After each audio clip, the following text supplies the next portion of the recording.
Good morning, everyone. Welcome to the Board of County Commissioners regular meeting, August 6, 2024. If you'd please rise and join me in the pledge.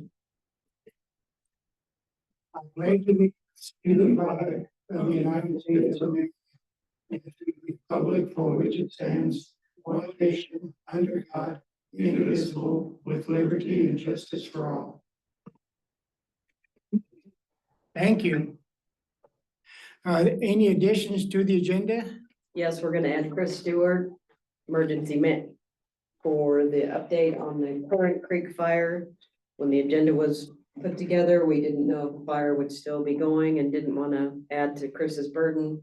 Since the fire is now contained, then Chris will provide an update on the record. Okay, thank you. And when do you want to have him after the minutes and everything? What time? Well, we can probably do him after. I'm just doing right after county treasurer. Okay. Okay, so the agenda will be approved as amended. Constituent time, is there anybody in the room that would like to address the Board of County Commissioners? Okay, sir.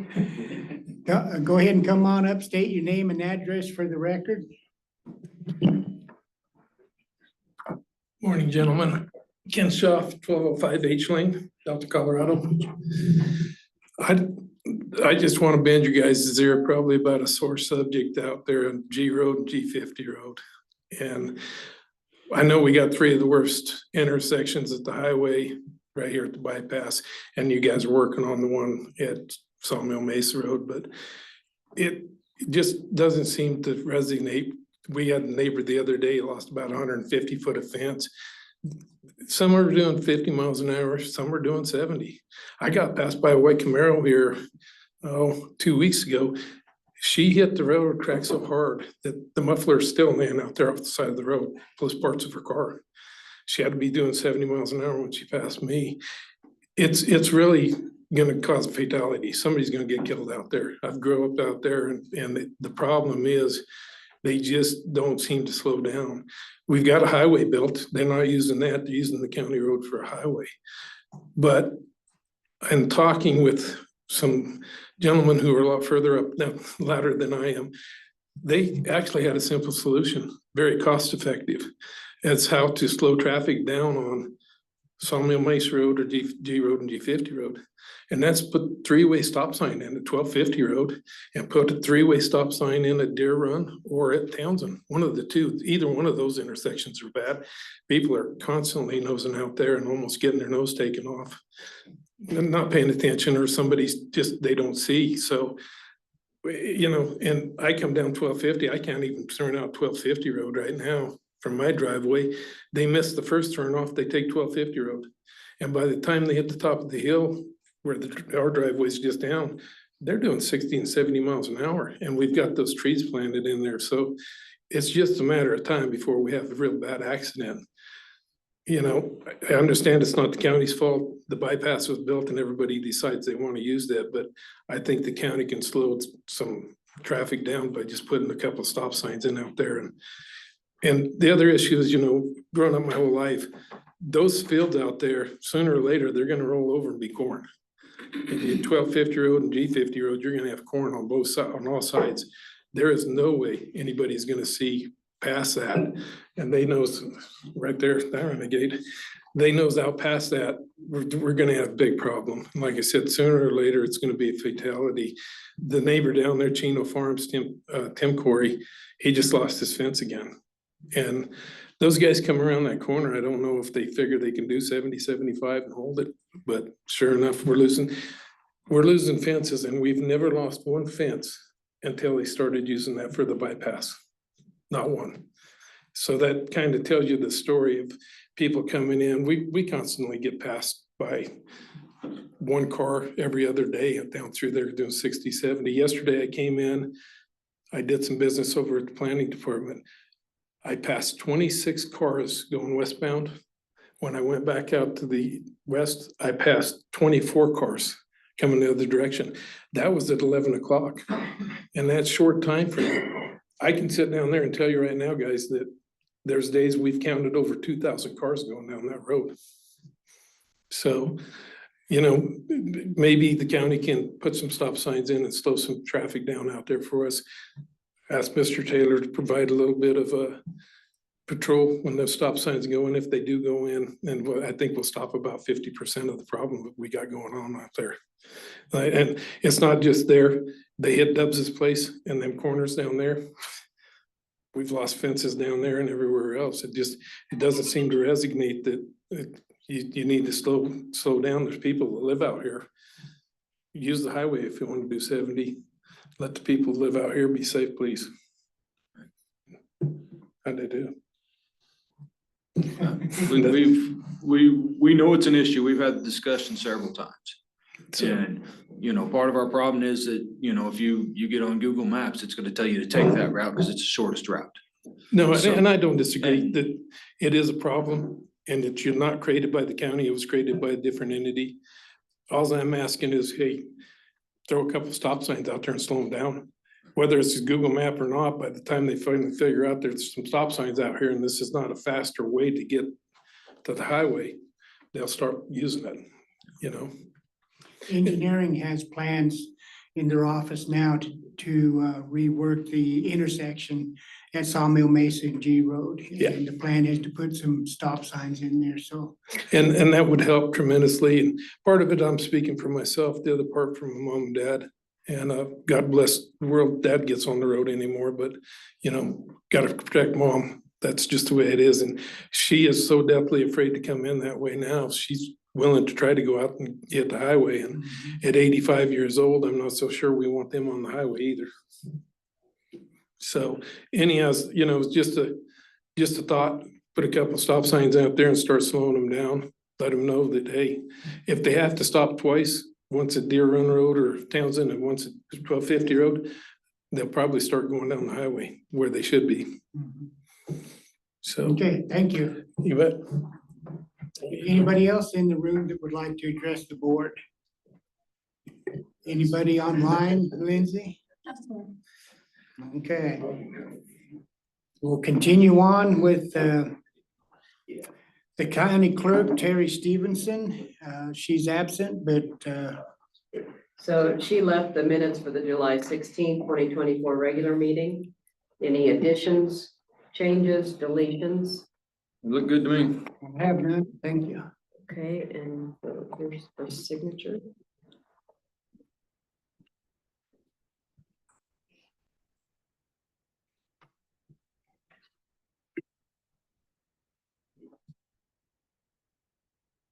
Okay, then she also left the July 25th, 2024 special meeting. Any changes, deletions, or additions?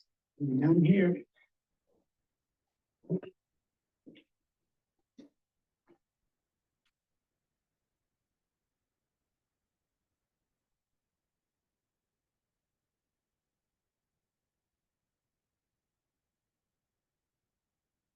Okay, next for consideration is a letter of support for the grant application to the Electronic Recording Technology Board for an upgrade in the recording software and for the commissioners to consider signature.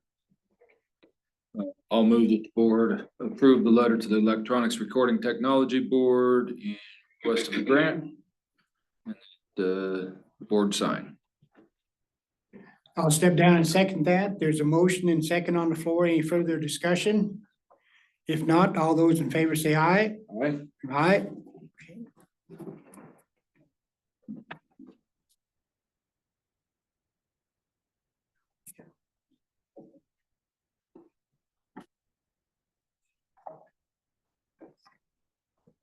Okay, next for your consideration is the application for the Colorado Liquor Sales Room for Chill Switch Wines. Location of the sales room is 15860 Pine Ridge Road, Cedar Ridge on September 8th, 2024 from 12 to 4 p.m. All necessary documentation has been received. Consideration for signature. I'll move that the board approve the application for Colorado Liquor Sales Room for Chill Switch Wines. The location of sales room is 15860 Pine Ridge Road in Cedar Edge, September 8th from 12 PM to 4 PM. Authorize the chairman to sign. I'll step down and second that. There's a motion and second on the floor. Any further discussion? If not, all those in favor say aye. Aye. Aye. So done.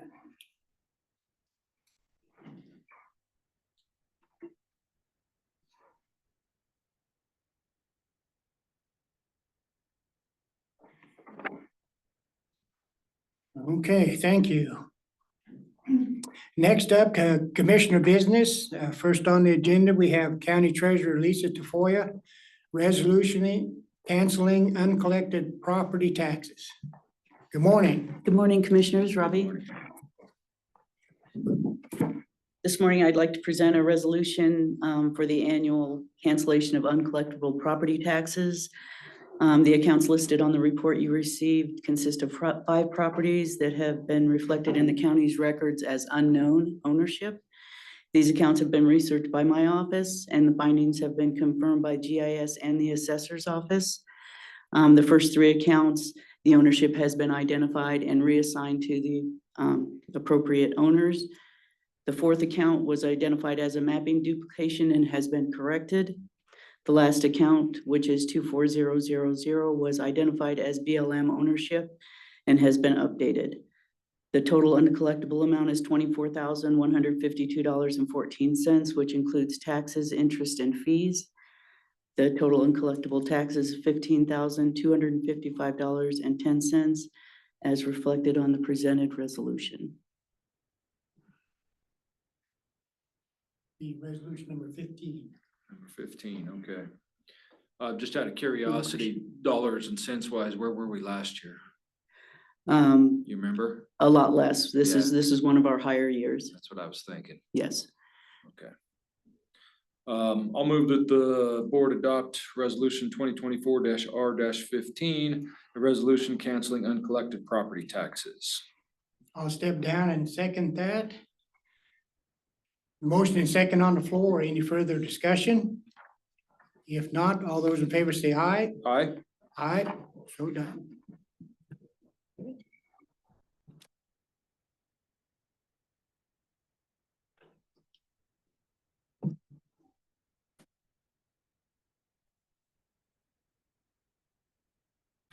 Thank you. No, thank you. Yes. Have a good day. You.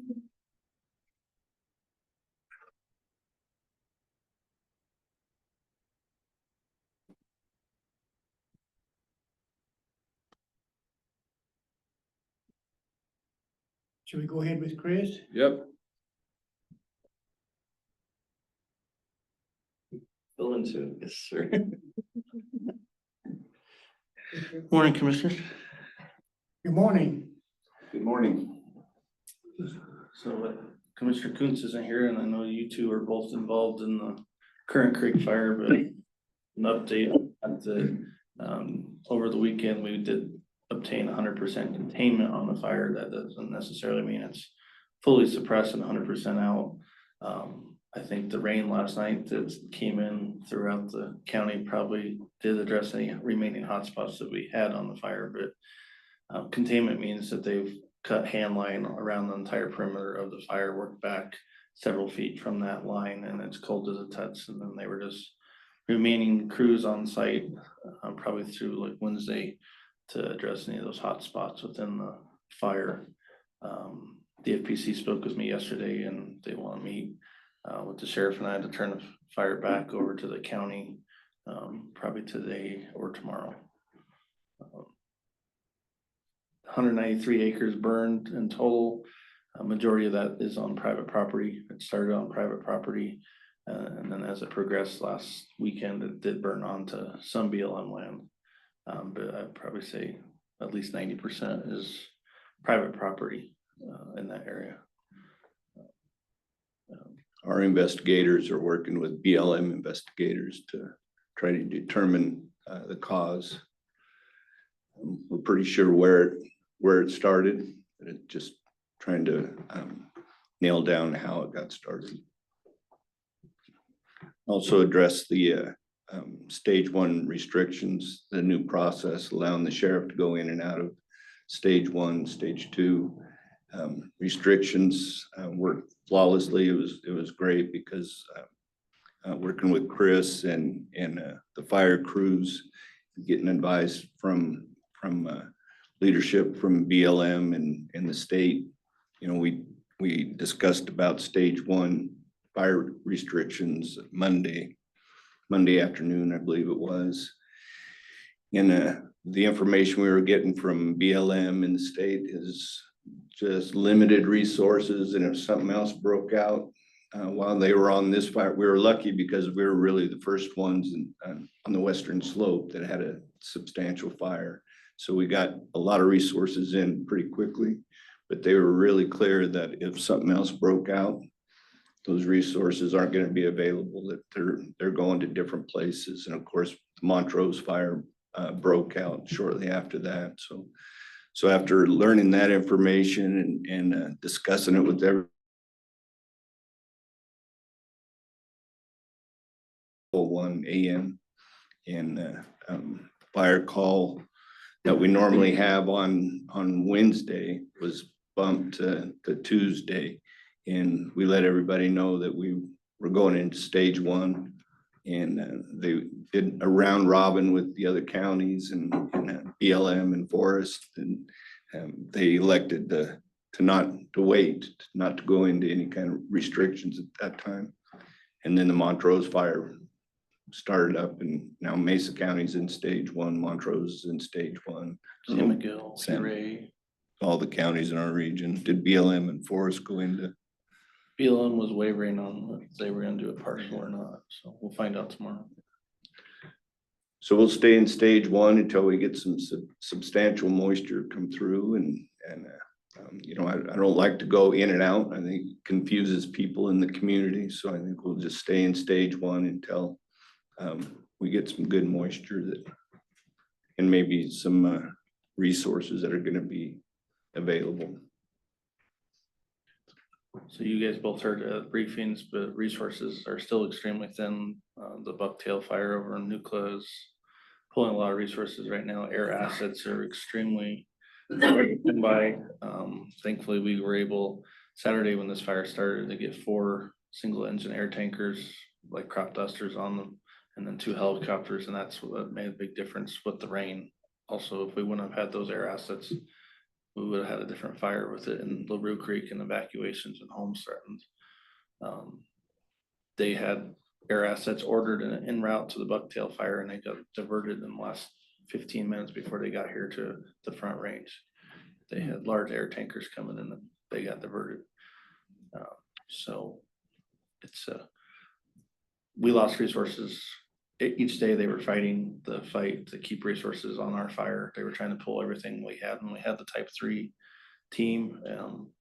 We had a great incident commander and ops chief up there, I think, that got the fire suppressed and held on to resources to do what we needed to do to keep it from blowing up and putting more property and homes at risk. Well, thank you very much for all your effort in keeping up with the all the forms that you had to fill out and notifying us and all the restrictions, and no firefighters were hurt during the fire. Okay. Correct. Okay. No injuries to firefighters, no homes were damaged or destroyed. One homeowner did sustain a burn when he was trying to put out the fire when it started on Saturday, but that was the only injury sustained. So I do want to give kudos to our road and bridge departments. We got up there with the D4 there and Devin worked that line, and there were some sparks that got flown around from the helicopter, they believe. And if it weren't for that line, we might have lost that fire that night. So big kudos to our road and bridge for getting out there and putting in that line. BLM was pretty impressed with how quickly we got up there and the way we were able to maneuver our equipment up there. We mobilized 2 different dozers, a couple operators, and we were able to get lines in there that they didn't think we'd be able to get. So I think that was pretty crucial to making this happen also. Yeah, that BLM was very impressed and appreciative of our road and bridge department and Scott's left, but of the work that they've done. They couldn't believe how much the second operator at the D7 got. They figured it would take several days and he did it in less than a day with the D7 and went up switchbacks that they didn't think he could make it up and they Yeah. might get requested on other fires nearby because they were so impressed. So the D7 was operated by Mike Tiedemann. Correct. That's a tough job, operating a Caterpillar with the dust and the smoke and the heat, breathing all that in. It's, kudos to him, but thank you very much. Yeah. Anything else on the update? Unless you have questions for us. No? Thank you very much. It should be noted that the landowners were cooperating, the two surrounding landowners were cooperating too, when we talked about making the fire lines. Yes. And we'll wait to hear from DFPC on what the county share of the fire will be since it was turned over as a county responsibility fire and then state responsibility. So there will be a cost share between us and BLM and DFPC, but that number is yet to be known. Okay. Thank you very much. Thank Okay. you.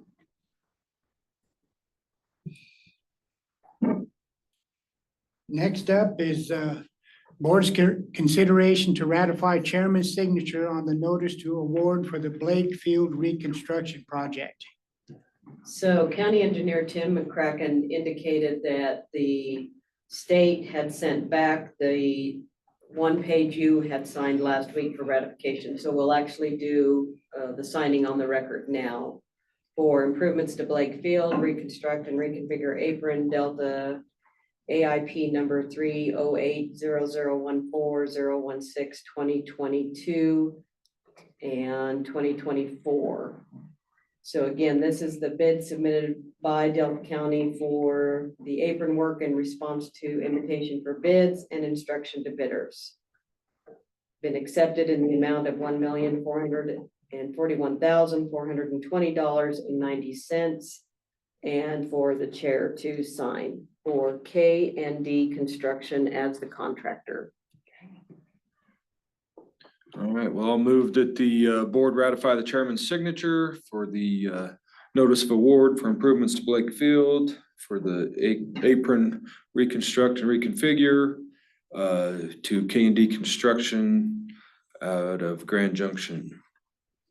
And it would be authorized the chair's signature as the state had sent this back. Oh, okay, so Yeah. we're gonna Authorize the chair. reauthorize You're right. reauthorize the chair to sign. Correct. I'll step down and second that. Motion and second on the floor. Any further discussion? If not, all those in favor say aye. Aye. Aye, so done.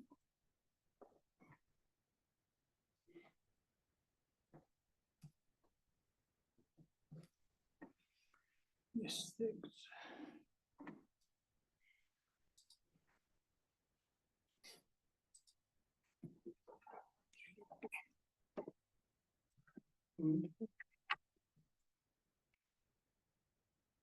Next up, we'll review our schedule, our calendar.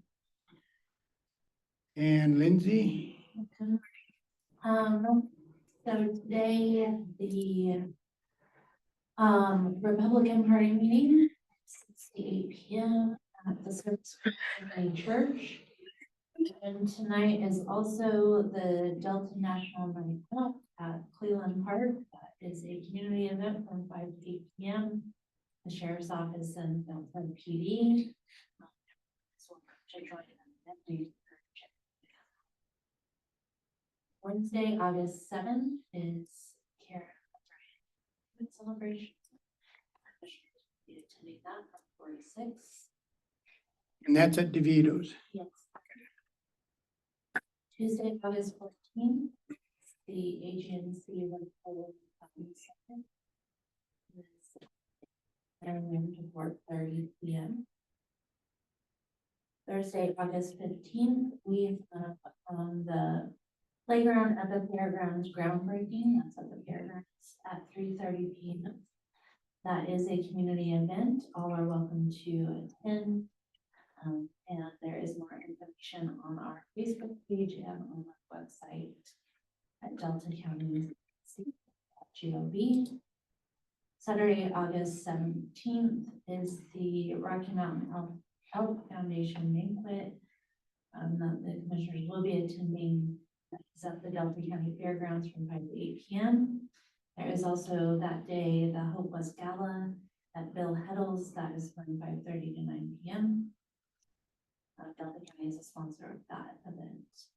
Tuesday, August 20th is another Board of County Commissioners regular meeting for August. It is here at 560 Dodge Street. 1 to 2:30 p.m. I wanted to ask, are we starting up the road and bridge work sessions again? No? Not yet. Not yet, okay. And then 3:30 to 5 p.m. is the Board of Health meeting here at 560 Dodge Street. Tuesday, August 22nd is Eva, I'm gonna say her name wrong, Beach. Retirement celebration. Thank you, Don. That is 3 to 4 p.m. and I'm not sure where that is. That'll be at the Camp Robber up in Montrose. Okay, thank you. 5:30 to 6:30 is the Board of Adjustments meeting. That is at 560 Dodge Street. Friday, August 23rd, 10 to 2 p.m. is the CCI Western District meeting in Meeker. And then Monday, September 2nd, the Delta County offices will be closed for Labor Day. Is there anything that I'm missing? I don't have anything else. Thank you, Lindsay. I'll read the Sheriff's Detention Report for Wednesday, July 17th, 2024. Male inmates, County Jail 28, female inmates, County Jail 8, male inmates, Department of Corrections 6, for a total of 42. Average daily inmate population for the week of 7/8/24 through 7/15/24 was 51.51. Monday, July 22nd, 24, Delta County Detention Facility Population Count Report. Male inmates, County Jail 29, female inmates, County Jail 8, male inmates, Department of Corrections 6, for a total of 43. Average daily inmate population for the week of 7/15/23 through 7/22/24 was 43.46. And that should be 7/15/24 through 7/22/24. Monday, August 5th, 2024, the population count, male inmates, County Jail 32, female inmates, County Jail 5, male inmates, Department of Corrections 4, female inmates, Department of Corrections 1, for a total of 42. Average daily inmate population for the week of 7/29/24 through 8/5/24 was 49.82. Next on the agenda is the recognition of Health Director Karen O'Brien at 9:30. So we'll be in recess until 9:30. Thank you.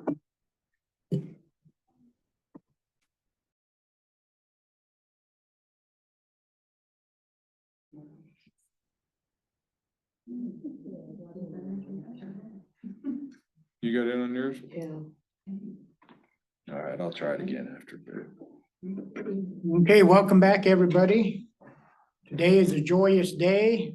Recognition of Karen O'Brien for her Health Department Director position. Would you like to come up to the microphone?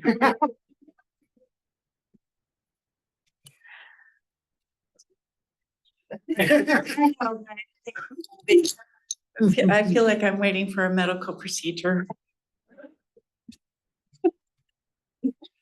Holy cow. So how many years? It's been 17 years. 15 years.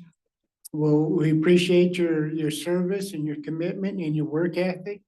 We appreciate that even when you're on your breaks walking around the block. I see you on your phone and I'm sure you're taking care of business. And thank you very much for all that you've done, all the hard things, the hard decisions involved with people's health, trying to get the money to give people a simple shot. I know I've called you a couple of times and you came through, and I appreciate it, and I'm sure the people that were requesting the shot, and I think one of them was shingles, that was the high-priced shot. They really appreciated you coming through for them. And any words of wisdom do you have for us? I would say that Delta County has been my home for over 30 years, and 17 of those have been with Delta County. And I am just really fortunate that I've had a job so close to home, a job that really I have enjoyed immensely. I love public health, and it's been a really wonderful time. The people of this county have been really great and supportive to work with. So I've really enjoyed my years. I mean, there's a lot of people who say they count down their days until retirement, and I really can't say that I've done that. But it's been really great. And I think the new leadership is going to be good too. So. Good. I want you to think about all the crap you've been through. Oh, yeah. You just said this was so enjoyable. I mean, let's think about this. I mean, you know, COVID's, you know, that was idiocy that we don't need to go back into. Right. Zika virus, the West Nile numbers being the highest in the state for countless years now, the rewrite of OWTS. I mean, you know, it's been kind of a really a rough section of years here. So I want to give you kudos because Thank you. most, what's that? The Thanksgiving flood. The Thanksgiving first- flood, yes. The first year I was yes. director, we had a flood in our entire Yep, department. the whole building flooded, yeah. Uh-huh. So yeah, you got all smiles. You must have been able to block it out pretty well. Cause it's been some pretty rough details that you've had to oversee. So thank you very much for that. Cause I know there's been plenty of times it has not been easy. Yeah. And I know that there were a lot of frustrations out there that you had to resolve and pacify, and I just want to give you kudos for that. So, and I imagine some of those frustrations were with us commissioners, and I appreciate you maintaining composure on that also. Yeah.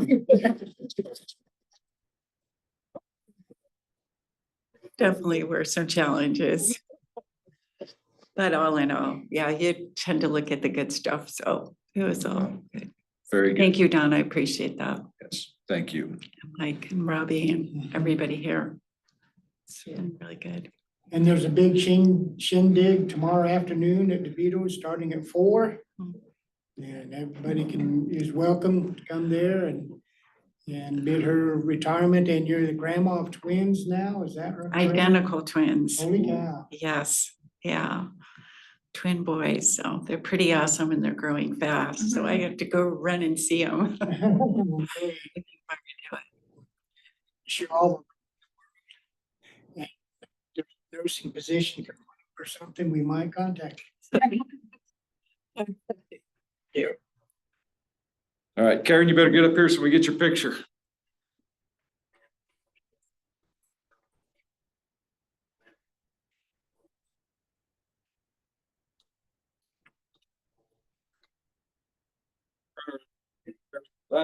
Okay.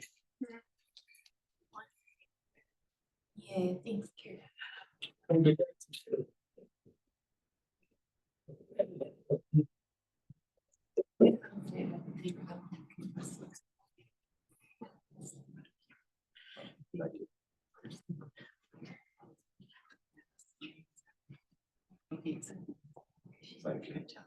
Thank you. Yeah, I think for one more thing. before she- What's that? Oh, okay. Health department. Unsubscribe.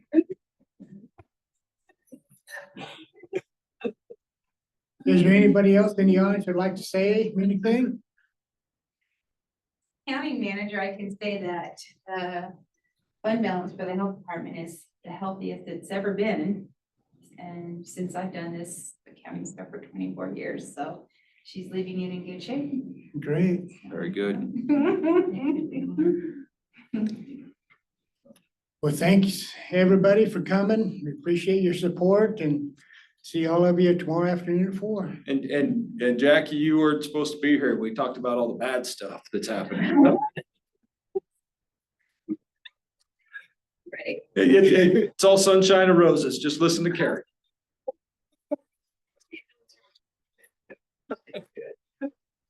Good, thank you very much. Thank you.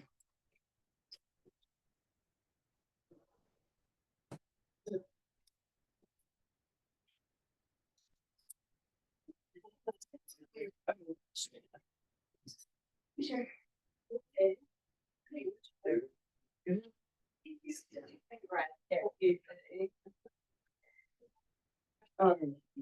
Next on the agenda is planning at 10 o'clock. So we'll be in recess until 10 o'clock. Thank you.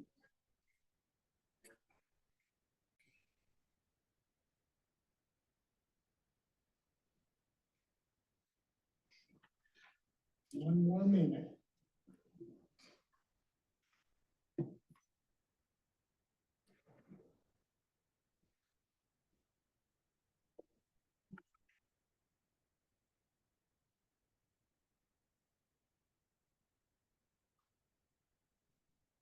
Okay, we ready, Lindsay? Okay, welcome back, everybody. This is the planning portion of the meeting, and we have one item on, and we'll turn it over to planning department. Thank you, Mr. Chairman. I'm just gonna share my screen. for you.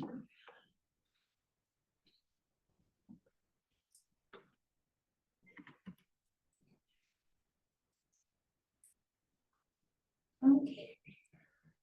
So today we have PLN 23-056 Orchard Mesa Estates Phase 2. This is to consider a preliminary plat to subdivide approximately 32.28 acres into 14 lots in the UGA zoning district. The property is located along the north and south side of Lilac Court and the west side of Running Deer Road in Orchard City. So this project does have two parcels. They are split by taxing area codes. So the total of the parcels are 32.28 acres. They are proposed to be into 4 phases. Phase 1 has already been completed for lots 1 and 2. Phase 2 is the current development, which they will be developing lots 3, 14, 15, and 16. Phase 3 will be a future development, which will include lots 4, 5, 12, and 13. Phase 4, again, a future development, will have lots 6, 7, 8, 9, 10, and 11. Access will be, all lots will have access from Lilac Court, which is a private road, which comes off of Running Deer Road. Domestic water, the domestic water is served by Orchard City. They can serve all the proposed lots, however, no taps have been purchased at this time. Here you'll see the zoning district. It is zoned in the UGA, just outside of the town of Orchard City. Here you'll see the vicinity map again, just right outside of the town of Orchard City. Here's the preliminary plat, as mentioned earlier. This shows each of the phases. Phase 1 is already complete, which is in the orange. Phase 2, which is the current phase, is in green. Phase 3, future plan, is in the blue. And again, phase 4, future plan, is in the purple. So on July 10th, this application went before the Planning Commission, which some of the comments that the Planning Commission went over was domestic water. The PC asked about domestic water taps and if taps have been installed to the lot. Staff confirmed that there were no taps have been purchased or installed at this time. Another topic was the irrigation water. The applicant, Mr. John Peters, explained that to the PC how the irrigation is delivered to the property. The PC questioned if there was sufficient amount of irrigation water issued to each lot. One of the main topics that the PC covered was the CDOT access permit. The PC discussed the CDOT access permit along with the CDOT traffic study. Members of the PC felt that the CDOT access permit should be required, but did not specify when the CDOT access permit should be required. PC members mentioned that they were not sure why Orchard City or Delta County would be applying for the CDOT permit, as the developer would be creating more lots and adding more traffic onto the highway. Some of the recommended conditions that the PC put on this project was approval shall expire and the plat is considered vacated if the final plat is not submitted within 12 months of the date of the preliminary plat approval by the BOCC. All existing and proposed easements and encumbrance shall be shown on the final plat. Proof of adequate water supply is required for preliminary plats. Access permits shall be issued for each lot within the subdivision. The final plat shall include the parcel numbers of adjoining properties as well as existing road conditions for abutting roads. Prior to accepting the final plat, provide deeds, standard plat notes required by the 2021 Land Use Code. Public sites and open space fees should be paid. CDOT traffic study and CDOT permit shall be provided, which was the condition that the PC added. And a fire hydrant shall be installed for the subdivision at the end of the cul-de-sac on Lilac Court, which was the other PC condition added. So with that, staff recommends that the BOCC adopt a resolution finding that PLN 23-056 Orchard Mesa Estates Phase 2 complies with the applicable standards for the preliminary plat, subdividing 32.28 acres into 14 lots, developed into 4 phases within the UGA zoning designation, and conditionally approve a 14 lot subdivision preliminary plat subject to conditions. And that concludes my presentation. Okay, thank you. And Mr. Peters is here and Mr. Klein is on the Zoom. Okay. Mr. Peters, would you like to come up and any comments that you have? Make sure your microphone's on. I think it is. Okay. Chair Lane, Commissioner Supus, nice to see you again. Don, you were here back when we originally did this as a much larger subdivision. I was actually the mayor of Orchard City, and the county handed it over to the town at that time to handle all this. So, Yes. yes. So it's got a long history. So we have reviewed the staff conditions. There's one portion on the CDOT access we had received from Ms. Robbie. Where is it here? An email on the, hold on. I indicated that the county would be applying for the CDOT permit. And that's the email I sent you all. Right, and then it said that there was no additional traffic study is necessary at this point. But that PC made that recommendation, so we're still proceeding with that application. The county is, but the Okay. PC did add that as a recommendation. So just for clarification, so we understand that in terms of that traffic study, it was talking about determining number of, if there was a need to have additional things required at that point, once it'll determine kind of what the number of lots can be done before there's a new improvement. Correct? Say that again. Well, in the, in the letter from CDOT, it talks about that there's some uncertainty in terms of how much capacity there is at this point and when any kind of improvements may be triggered. So we were wanting just to make sure that's clarified, that we do the counts, meet with CDOT, and find out when additional improvements may be required on that and when they would be required on the intersection at Running Deer and 65.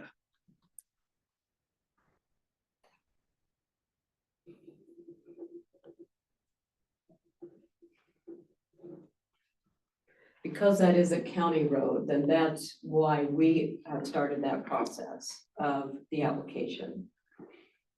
Correct. We understand that. And Okay. there's actually a dual jurisdiction. You have both the county owns half the road and Orchard City owns the other half. So, and you started that process. So Right. what I was talking more about is the actual CDOT, where is it here? The actual study, getting it into the county. And originally we were allowed to go up to so many lots before we actually triggered any further study.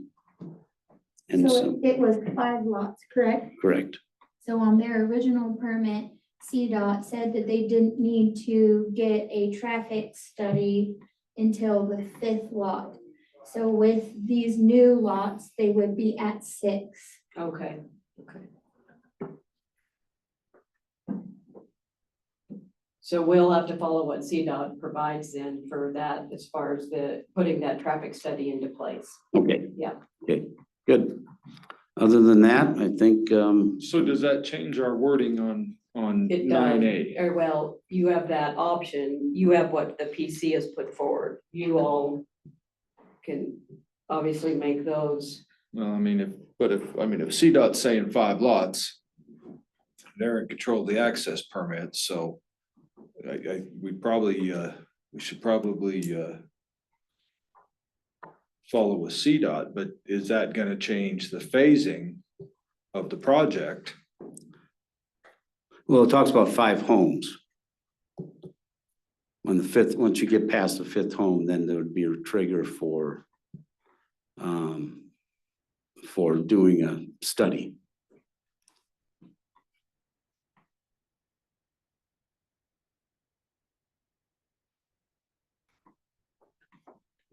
So you're gonna hold up the sale of a lot between 5 and 6 to To accomplish that? accomplish that?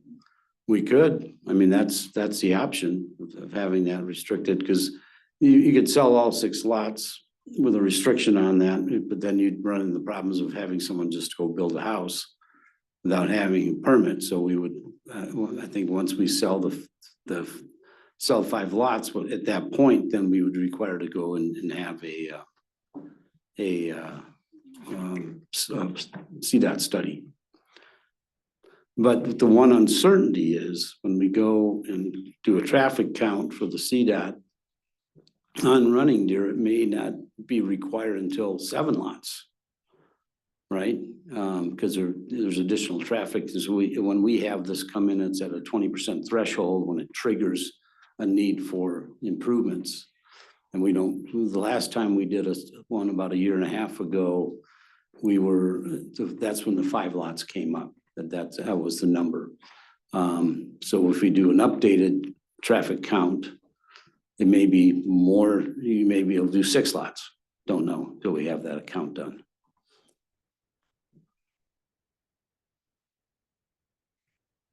So another possibility would be and I have to talk to Ron about this, is, the phasing. Maybe we do 5 lots now and keep that other one in reserve based upon when we actually plat it. So that we would not have to trigger that potential quagmire of having a lot that's available and then be on our shoulders to not sell it. And that would give the county protection.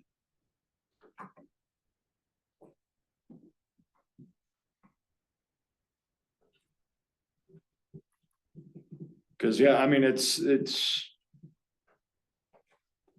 if that lot's available for sale, you sell the 5, you got the other lot that's available for sale, Yeah, you know, it's becomes a tricky situation if somebody, you have a motivated buyer comes in and wants to build a house immediately, correct. and what's the repercussions to keep that from happening? So, Excuse me, hey, John, Yes. didn't the most recent traffic study that Skip did say that we could do an additional 4 or 5 lots? Yeah, it was up to, it was an additional, it was additional 5 lots. So Yeah, we're additional, proposing, not total. we're proposing additional 1, 2, 3, 4.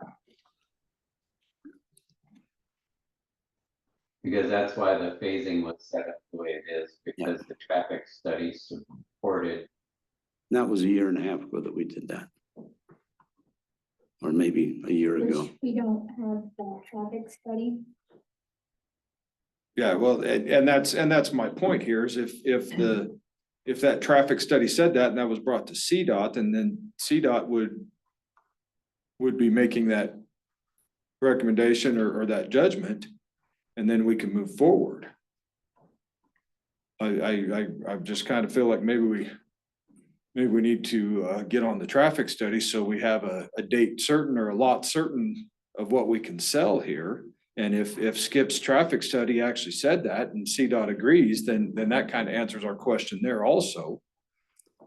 Yeah, they have in the recommendation from, as you can see in the letter, it's a little, what would you call it?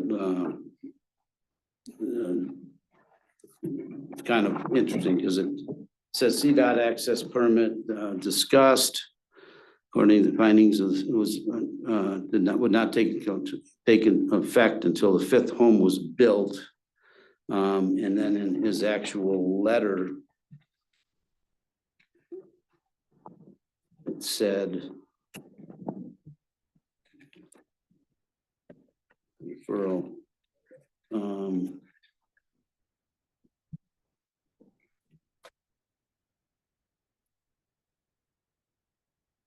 Go back.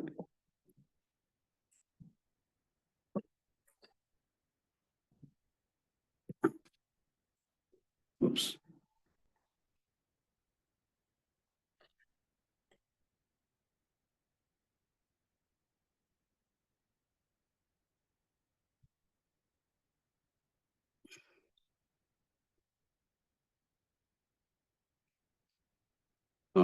He talks about reaching, as of now, housing development may or may not need permitting depending on the amount of houses that are constructed, however, getting a traffic study. So they're at, I guess the issue would be to go meet with CDOT and have them determine that number. I mean, I shouldn't say that. We need an updated study. So I guess we just agree to do the updated study.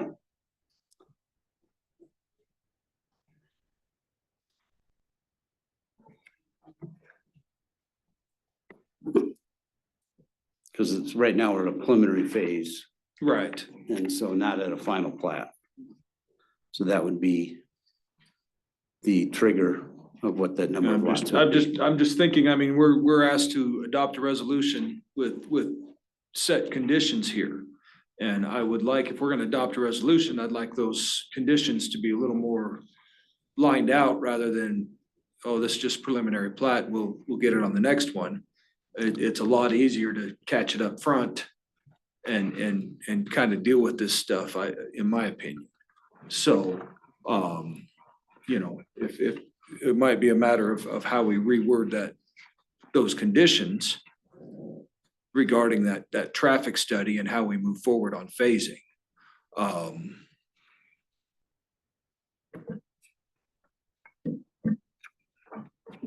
am I reading this wrong or? No, what?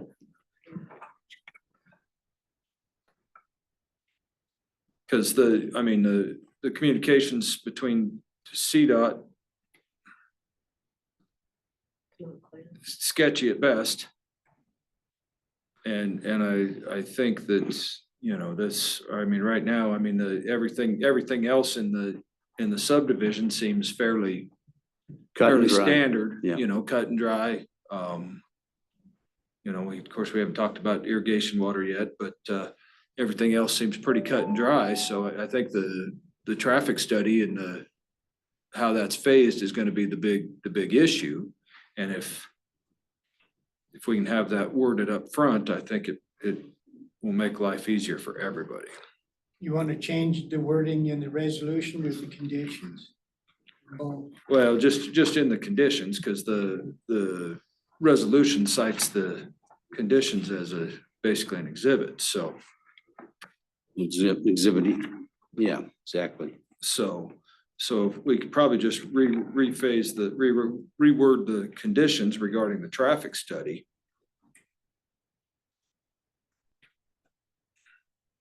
What do you propose? We can amend.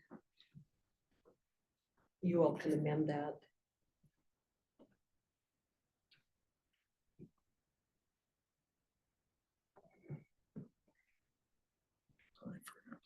Phase 2 grades.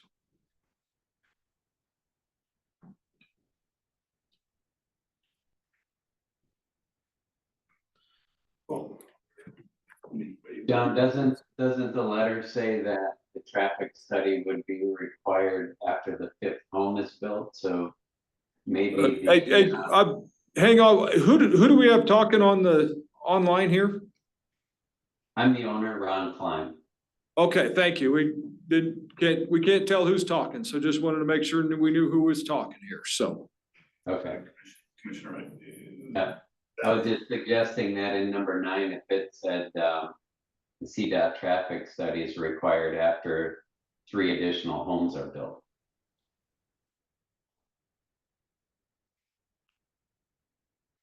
No, it's saying four lots. So, it says access permit traffic will be applied by the applicant owner. Phase 2 Yeah. creates 4 lots combined with phase 1, 6 lots being created. And honestly, my challenge here is I don't want the county stuck in the job of policing, you know, what gets sold, what gets built here. You know, so I would like the traffic study tied to lots versus tied to homes. Because, you know, we know how the fluctuation of the market, I mean, look where we were 10 years ago on this thing. So I would much rather it tied to the sale of lots, because once that lot's purchased, a home could go up next week, it could go up 10 years from now. And that, you know, if we delay out that traffic study for too long, then it's not serving the purpose. So I would like the number 9 to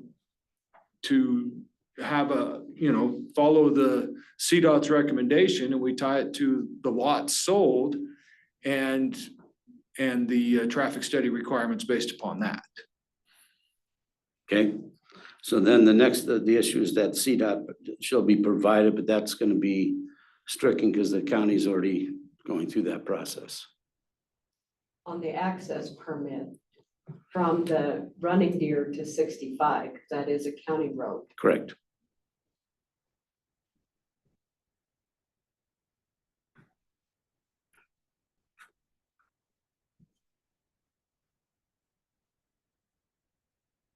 So CDOT, the issue is on Running Deer, which was according to their records now. Brian Killington did quite a bit of research trying to find the original access permit to Highway 65. I don't know if it's just in some file somewhere or, you know, was missed or whatever, but that, right, as far as what we understood is that they're now, you're actually going through and processing that for the intersection. And then when we go, there'll be a trigger point that we will be required to most likely do some additional improvements on that intersection. So that's what we're trying to clarify. So I think the study determines, we do a traffic count and it tells us when we need to submit that CDOT permit, or not CDOT permit, the study. And that's what the conversation said with Brian was that, you know, and you can see in his letter, he's like, well, it may be required or maybe not, depending on the traffic counts. Because that's what triggers it if you go over 20% more. So, and that's what, that feels ambiguous to me in terms of how we want to clarify that. And that's my challenge here. I want something that's a little clearer to understand, a little easier to follow up on. Because, you know, that's maybe, it probably will be different commissioners up here the next time this comes up. And I just want something easy to clarify and go back to. So, you know, obviously, you know, the county is filing for the access permit, so that changes the wording there. Secondly, you know, they've stated, you know, at 5 lots, is that 5 including the existing 2, or is that an additional 5? So, you know, I would like to have that clarified with CDOT, and then I would like this condition to be based upon the sale of those lots, based upon the breakdown of what CDOT's gonna require. So may I suggest we have, as the condition would be, strike the access permit portion, because the county's taking care of that. And that a letter from CDOT that determines, a letter from, how would I say that? The letter the applicant will be required to have a letter of CDOT accepting the number of lots required for phase 2 and or a CDOT traffic study. Because we can provide the numbers to them, and then they can determine whether that triggers a CDOT study at this phase or the next phase. So just for clarification though, what the county is applying for is that because Brian is not able to find that original access permit, all we're doing is that original from Running Deer onto 65. That's what the county is doing. Correct. Not as the additional lots are sold. We are just doing that original. Correct. Yeah. I mean, that's what we've already been in communication with CDOT about, Yes. if that helps at all.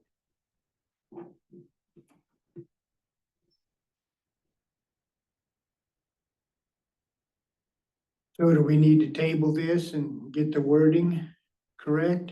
I would really like to have a solid answer from CDOT on this.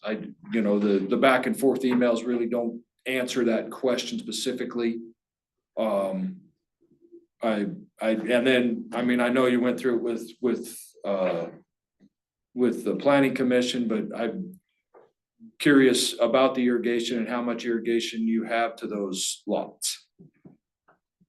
Okay, so do you want me to move to that, or should we just, I mean, I guess the condition that the traffic study will be required could be a condition we just live with, right? Because we got to go through that platting and all that kind of thing.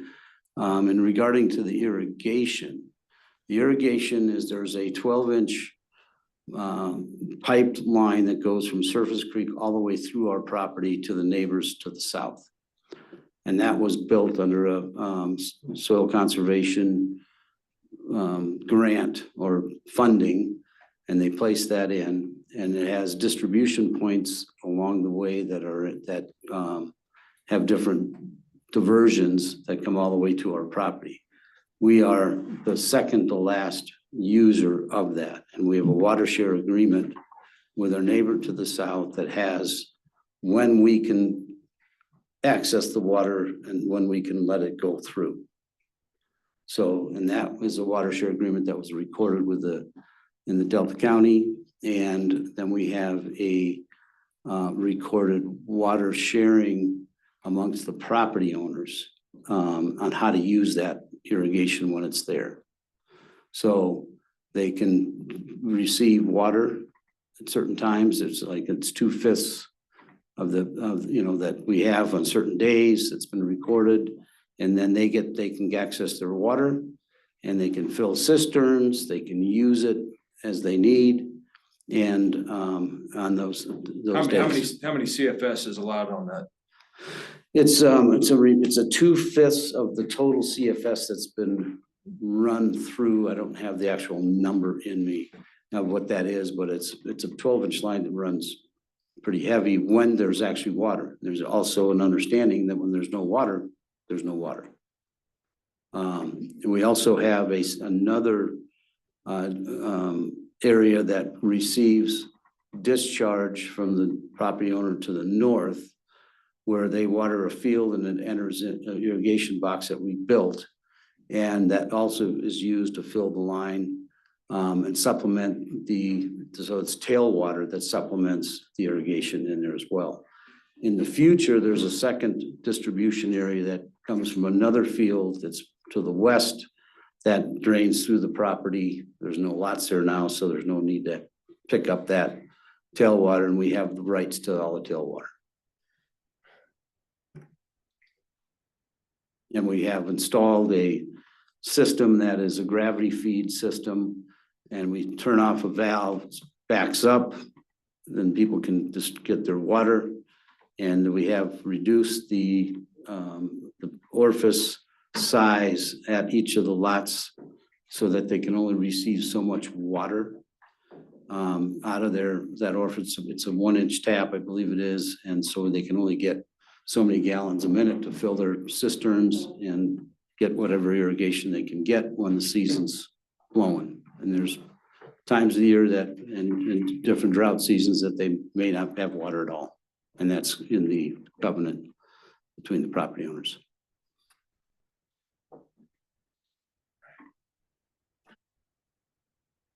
I'm just concerned we're creating a bunch of desert lots out here, that there won't be enough water to feed them.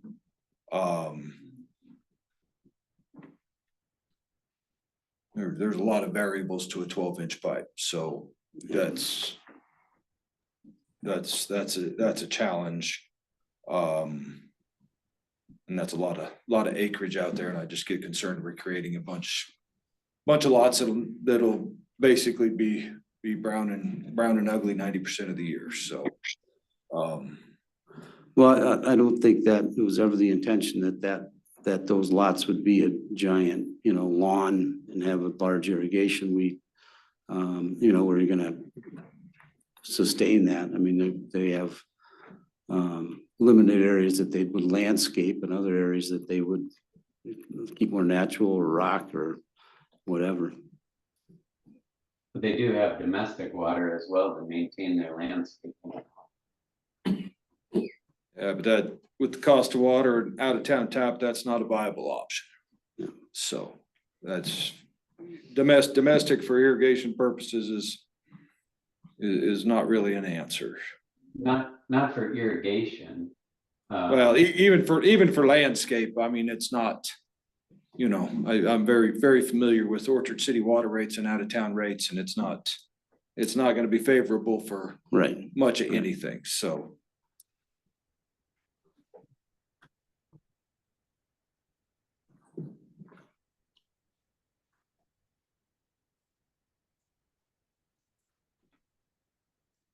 It's your preference to table. I would like to table this until our next meeting. I'd like to have a good CFS number on that irrigation. And I'd also like us to make sure we get this nailed down. More importantly than the irrigation, I'd like to see us nail this down with CDOT. So we're not playing with an ambiguous number on when a study's required. I think I know it's time. I know time in the development's tough, but I think if we make the right decision now, it's gonna be easier for everybody as we progress through these phases. Because like I said, it will be most likely different people, and if it's easy to understand these conditions, it's gonna be easier for everybody to follow through and make sure it's done correctly, so. Could I make a comment, please? Yes, sir. It's been 2 years since the phase 1 lots were sold. We've been trying to get to this point for 2 years. And I'd like to be able to buy water taps while they're available and proceed at least with a couple of lots. what I would like to request or suggest is not tabling this, but using the CDOT letter that we currently have that says a traffic study is not required until after 4 lots, and change condition number 9 to read that a CDOT traffic study will be required after 2 lots are sold in phase 2, and no additional lots in phase 2 can be sold until that traffic study's done. Otherwise, I'm gonna hit another delay. I could lose the opportunity to buy water taps, and without water taps, I can't do anything with this property and sell even 2 lots. I would really like to be able to do that. We've been working at this for a long time to try and get to this point, and I'm concerned going into fall with the delay, it's going to put me all the way into next spring and summer.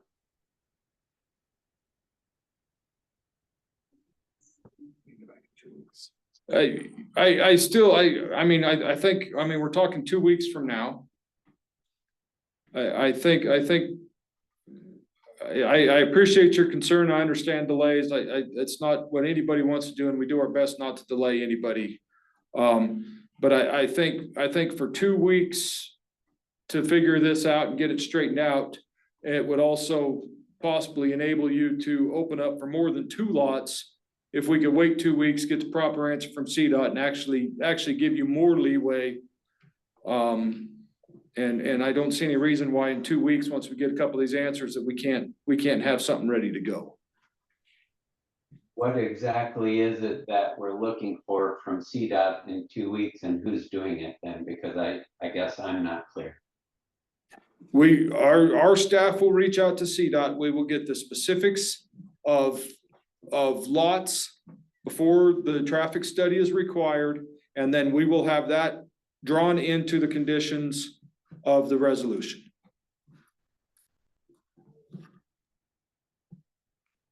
I understand. So Commissioner, I may just comment, and I'm just looking at the very short email from CDOT dated April 29th. And it literally is 2 sentences, so it's not very clear. But that could be read that they're actually talking about 2 different access permits. Right. Onto Highway 65. One is, I think it's unfortunate that they're talking about just adding this, that Running Deer Road currently doesn't have an access permit, which sounds a little ridiculous, frankly. It's probably been there for a long time. But that's what Robbie has said the county is taking on, that Right. portion of it. But if you read that first sentence, CDOT also may be saying, well, they are saying, there's a CDOT access permit required for the development. Right. So you're really talking about 2 different things from CDOT, which are not clear. When is a new traffic study required? And when is a new or a access permit for the development required? So I'm just kind of saying that out loud so everyone hears that, and maybe even that Brittany hears that. That's what it seems that. And well, I don't see the letter that's been referenced multiple times today about 4 lots, 5 lots, 6 lots. Right. Whatever. I don't have that. I don't see that. So No, I can't comment on that. And I totally agree, John. That's why I think, if we can get these answers straightened out now, it saves a lot of grief later. And if we can nail down CDOT on there, because yeah, I read it the same way, that there's multiple permits here that need to be pulled. And maybe they don't have to be pulled for 4 lots or 6 lots. Right, but and maybe after that. That's right, but Mr. Killian failed to really make that clear in any of this, so perhaps there's another email out there that I didn't read, but I think we need to get him hammered down on that and have the specifics from him. And then we can follow through on that. And then, like I said, I think we can come back in 2 weeks, we'll have the proper language, and then we can go from there, so. They did have on the 7/11/24 email from Robbie to Ron and CC Brittany was the CDOT act, this is 2 sentences as well. It says the CDOT access permit will not be required for this application. No additional traffic study is necessary.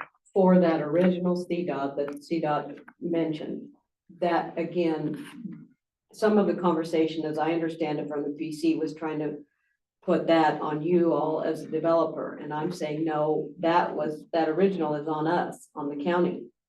So that's what we proceeded with. Okay. So then the second line, no additional traffic study is necessary. For that original. For the permit. Oh, I see what running- you're saying. For running Okay. deer to Highway 65, Okay, I that see will what you're not be saying. necessary. Any other else would be necessary for that. Okay, But there will still be something required for the development, Okay. and that's what we need to get straight from CDOT, as what will be required for the development application. okay, Because we're dealing with two things. We're dealing with the county road to Highway 65, and then we're dealing with the development application.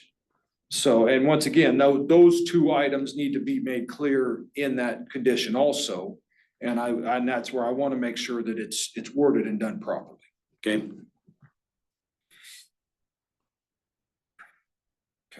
So we'll table this to our next meeting, August 20th. Probably a motion.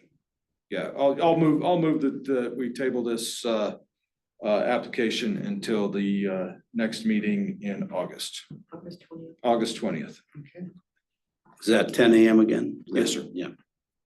I'll step down and second that. Motion and second on the floor. Any further discussion? If not, all those in favor say aye. Aye. Aye.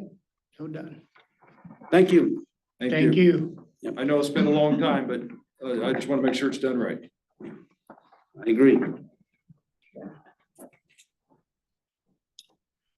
So that concludes the planning portion of our agenda. Is there anything else need to be brought before the board? I have none. We'll consider ourselves adjourned then. Thank you.